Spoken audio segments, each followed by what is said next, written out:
ഉണ്ണിക്കുട്ടാ, നീ അമ്മയൊന്ന് നോക്കടാ. എത്ര കാലം നീ ഇങ്ങനെ തള്ളി നിൽക്കും?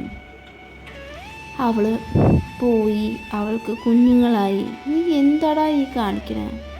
ഈ ഫോട്ടോ നോക്ക്, നിനക്ക് നല്ലോണം ചേരും. പോയി കണ്ടു.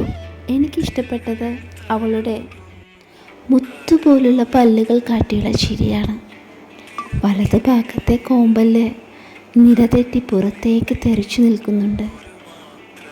എത്ര മധുരമായ വിവാഹ ദിനങ്ങൾ! ആലോചിക്കുമ്പോൾ ലൈഫിലെ എത്ര നല്ല മധുരമായ ദിവസങ്ങളായിരുന്നു അതൊക്കെ. അച്ഛാ, ഫോൺ തറവാട്ടിൽ നിന്നാ. അമ്മൂമ്മ പോയിന്നാ പറയണ. അവളുടെ കുഞ്ഞു കൈകൾ വിറച്ചുകൊണ്ട് എൻ്റെ നേർക്ക് ഫോൺ നീട്ടി. വന്ന കരച്ച് തൊണ്ടയിൽ തന്നെ കെട്ടി നിന്നു. 2 മാലാഖ പോലെയുള്ള പെൺമക്കൾ. ഒരാൾ ഡോക്ടർ, മറ്റൊരാൾ IPS ഓഫീസർ.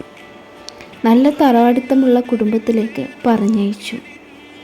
അയാൾക്ക് എല്ലാം ഒരു പുകമറയിൽ എന്ന പോലെ കാണാൻ പറ്റുന്നുണ്ട്. അപ്പൂപ്പാ, അപ്പൂപ്പാ, ആരോ എന്നെ വിളിക്കുന്നുണ്ടല്ലോ. അയാൾ തൻ്റെ സർവ്വശക്തിയും എടുത്ത് കൺപോളകൾ തുറക്കാൻ ശ്രമിച്ചു. ആ എന്ന ശബ്ദം മാത്രം പുറത്തേക്ക് വന്നു.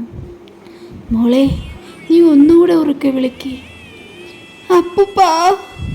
അയാൾ ഒന്ന് ഞെരങ്ങി. അമ്മൂമ്മ സാരി തലപ്പ് കൊണ്ട് മുഖം പൊത്തി കരഞ്ഞു. ആരാണത്? എൻ്റെ അമ്മയാണോ? ഉണ്ണിക്കുട്ടാ, ഉണ്ണിക്കുട്ടാ, ഉറക്കമെണീക്കടാ. താൻ വീണ്ടും ചെറുതായോ? എൻ്റെ വീട്ടിലെ കട്ടിലാണോ കിടക്കുന്നത്? അമ്മ, അമ്മ, അമ്മ വന്നോ?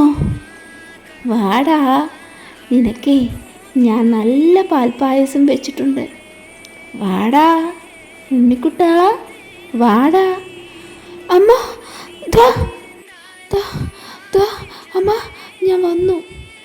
അയാൾ തൻ്റെ ക്ഷീണിച്ച ശബ്ദത്തിൽ പറഞ്ഞു. അമ്മ വന്ന് ഉണ്ണിക്കുട്ടൻ്റെ മുഖത്തും കവിളിലും തഴുകി മെല്ലെ അവൻ്റെ കൈ പിടിച്ച് അകലേക്ക് പോയി. അമ്മൂമ്മ, ദേ അപ്പൂപ്പ എന്തോ പറയണു.